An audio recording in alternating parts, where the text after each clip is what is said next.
শুভ সকাল বন্ধুরা, সবার সুস্থতা কামনা করে আমি আমার ব্লগটা এইমাত্র শুরু করলাম। তো আশা করছি প্রত্যেকে ভালো আছো। আর দেখো, আমি সকাল সকাল ঘুম থেকে উঠেই দেখতে পাচ্ছি চারিদিকে এত কুয়াশা পড়েছে। আর জানো তো, কুয়াশার জন্য এদিক থেকে রাস্তার ওদিকে কাউকে দেখা যাচ্ছে না। তো যাই হোক, যেহেতু আমাদের রাস্তার পাশেই বাড়ি, রাস্তা দিয়ে লোক যাওয়া আসা করলে কিন্তু বেশ দেখা যায়।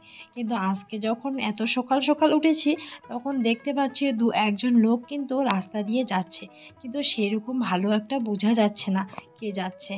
তো যাই হোক, এদিকে বাড়ি চলে আসলাম। আর ততক্ষণে বাড়িতে দেখো, শুধু বাবা উঠেছে আর মা উঠেছে, আর কিন্তু কেউ উঠেনি। তো এদিকে হাজবেন্ড তো উঠলো পরে, আর আমার মেয়ে কিন্তু এখনও ঘুম থেকে উঠেনি। তো দেখো, ঘরে এসে এই যে এখন বাসি কাজগুলো সেরে নিলাম। প্রথমে উঠোনটা ঝাঁট দিয়ে নিলাম, আর এই যে আমাদের ঘরটাও ঝাঁট দিয়ে নিয়ে এখন দেখো সিঁড়িটাও ঝাঁট দিয়ে নিচ্ছি। আর ঘরে না বারবার কারেন্ট আসছে আবার যাচ্ছে, এরকম একটা ব্যাপার। তাই দেখো, কারেন্টটা যেহেতু এরকম সমস্যা করছে, তাই আর কি বাল্বগুলো জ্বালিয়ে রাখিনি, কারণ ফিউজ হয়ে যেতে পারে, তাই না? তাই দেখো, অফ করে রেখে আমি ঘরগুলো ঝাঁট দিয়ে নিলাম। তো দেখো, এদিকে চাটা খেয়ে নিলাম ব্রাশ ট্রাশ করে। আর মেয়েকে কিন্তু অনেকটা দেরি করে ডাক দিয়েছি, কারণ দেখবে বাচ্চারা কিন্তু অত সকাল সকাল ঘুম থেকে উঠতে চায় না। আর এখন তো বোঝাই যাচ্ছে প্রত্যেকটা বাড়ির বাচ্চাদের পরীক্ষা প্রায় শেষের দিকে। আর বাচ্চাদের পরীক্ষা শেষ হয়ে গেলে টিউশনও থাকে না, ওরা কিন্তু অনেকটা দেরি করে উঠে, তাই না? আর শীতকাল বলতে কথা। তো যাই হোক, মায়েরা তো আর সেরকম করে শুয়ে থাকতে পারে না বিছানায়। তো মায়েদের তো অনেক কাজ থাকে, তো বাচ্চারা তো ঘুমোবেই। তো যাই হোক, এদিকে মেয়েকে ডাক দিয়ে তুললাম। তো এখন বাজে হলো 8:30। তো মেয়েকে ডাক দিয়ে তোলার পরে দেখো, এখন বাসি বিছানাটা আমি তুলে নিচ্ছি। তো তার আগে কিন্তু আমি ঘরটা ঝাঁট দিয়ে নিয়েছি। তো বিছানাটা দেখো, আমি একটু ভালো করে একটু ঝাঁট দিয়ে নিলাম। তো তোমাদের সাথে সেইরকমভাবে কতটা শেয়ার করলাম না। আর আজকে জানো তো, খুব কাজের চাপ পড়ে আছে। আর এই যে কুয়াশা আর ঠান্ডা ঠান্ডা এত লাগছিল, কিন্তু কি বলতো, কোনো কাজ করার এনার্জি পাচ্ছি না। ভাবছি করব কি করব না, করব কি করব না, এখন করব না পরে করব, এরকম একটা মনে মনে দোটানা পড়ে গেছি। কারণ ঠান্ডাও লাগছিল ভীষণ।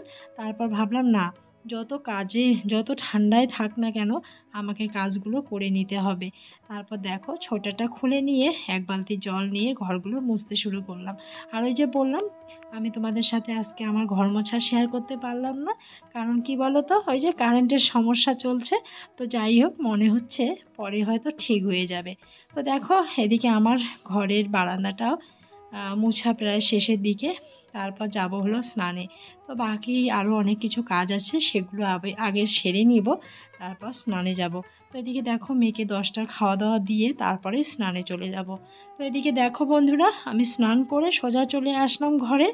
আর ঘরে এসে জানোই তো, বাড়ির বউদের কি কি কাজ থাকে, তাই না? প্রথমে কি বলো তো, একটুখানি ক্রিম মুখে দেওয়া। আর না, এখন যেহেতু বেশ শীত পড়ে গেছে, এখন একটু শীতের ক্রিম না দিলে মুখ হাত পা কেমন জানি একটা করে, চরচর চরচর করে। তাই দেখো, মুখের মধ্যে একটু ক্রিম লাগিয়ে নিলাম, আর এখন না সিঁদুরটা পরে নিচ্ছি। আর সত্যি, বউদের হলো স্নান করে সিঁদুর না পরলে কেমন জানি একটা লাগে, দেখতেই একটা বাজে লাগে। তো দেখো, স্নান করার পর সিঁদুরটা পরলে না ভীষণই ভালো লাগে। তো সিঁদুরটা পরে নিলাম। আর ভাবছি না, শরীরটা ভীষণ টান টান করছে। আর ওদিকে মা ডাকছিল যে তাড়াতাড়ি আসো, অনেক কাজ পড়ে আছে, ব্রাহ্মণ ঠাকুর এলো বুঝি। তো যাই হোক, আমি বলছিলাম দাঁড়াও, একটু সিঁদুরটা পরে নিয়ে যাই। তারপর দেখো, এই যে একটু গা হাত পায়ে একটু তেল দিয়ে দিব, কারণ ঘর থেকে একবার বের হয়ে গেলে পরে অত সহজে কিন্তু ঘরে ঢোকার উপায় নেই। কারণ বাইরে না অনেক কাজ পড়ে আছে, কারণ ঠাকুর ঘরের অনেক অনেক অনেক কাজ পড়ে আছে। ঠাকুরের থালা বাসন আজকে এতদিন পর মাজবো, তারপর ঠাকুর ঘর পরিষ্কার করব। তো দেখো, এদিকে ঠাকুর ঘর আমি পরিষ্কার করে নিলাম। ঠাকুরের থালা বাসন যা ছিল সমস্ত কিছু পরিষ্কার করে নিয়ে ঠাকুরের আসনটাও পরিষ্কার করে নিলাম। এদিকে বামন ঠাকুর কিন্তু চলে এসেছে। তো ঝটপট দেখো, আজকে তাড়াহুড়ো করে শাড়িটা পরে নিলাম। আর এদিকে দেখো, বাবা সাথে বসেই গেছে মন্ত্রপাঠ করার জন্য। তো এদিকে দেখো, বাবাও মন্ত্রপাঠ করছে বামন ঠাকুরের সাথে সাথে। তারপরে আমরা কিন্তু সবাই মিলে শান্তি জল, বামন ঠাকুর যেভাবে নিয়ম করে বলল, আমরা সেই রকম নিয়ম করে সমস্ত কিছু অষ্টাই পালন করার চেষ্টা করলাম।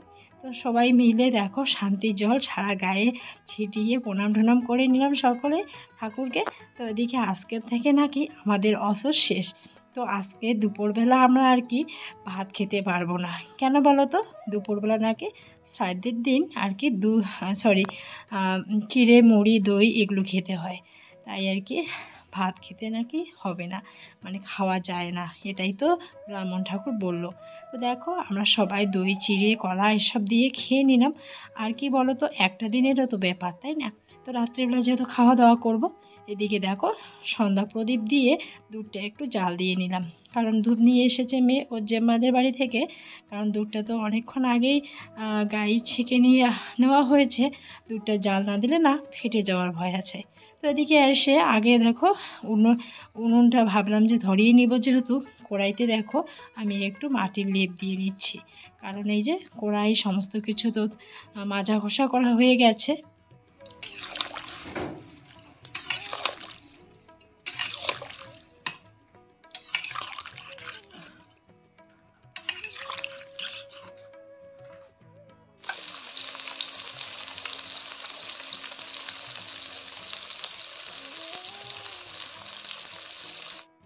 আর এদিকে দেখো আমার কড়াই লেপ দেওয়া হয়ে গেছে। তারপর ভাবলাম প্রথমে আগে মাছটা বসিয়ে দিই, কারণ মাছটা অনেকক্ষণ আগে হাজবেন্ড নিয়ে এসেছে। তো আর যদি খারাপ হয়ে যায় তো লবণ হলুদ মাখিয়ে রেখেছিলাম।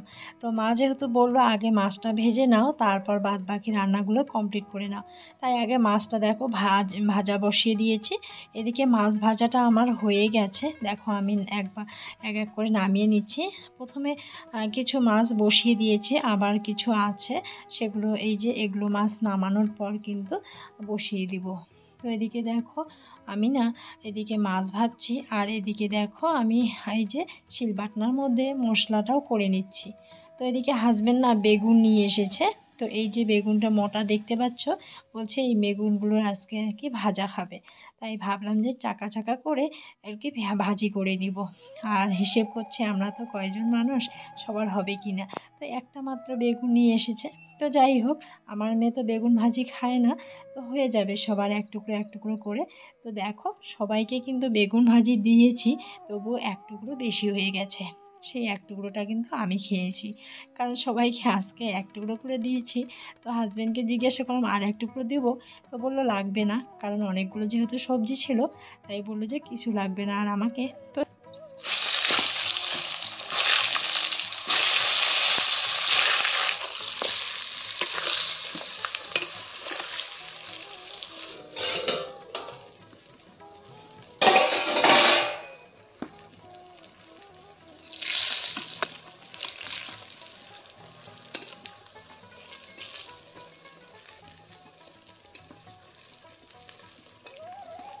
আর আজকে আমাদের হলো মৎস্যমুখী। তো আজকে রান্নায় আছে হলো মাছের মাখা করে নিয়েছি ধনেপাতা মশলা দিয়ে, মাছের তেল, আর এখানে ফুলকপি আলু দিয়ে ধনেপাতা দিয়ে ঝোল করে নিয়েছি, সাথে বেগুন ভাজি, আর করেছি হলো শাক।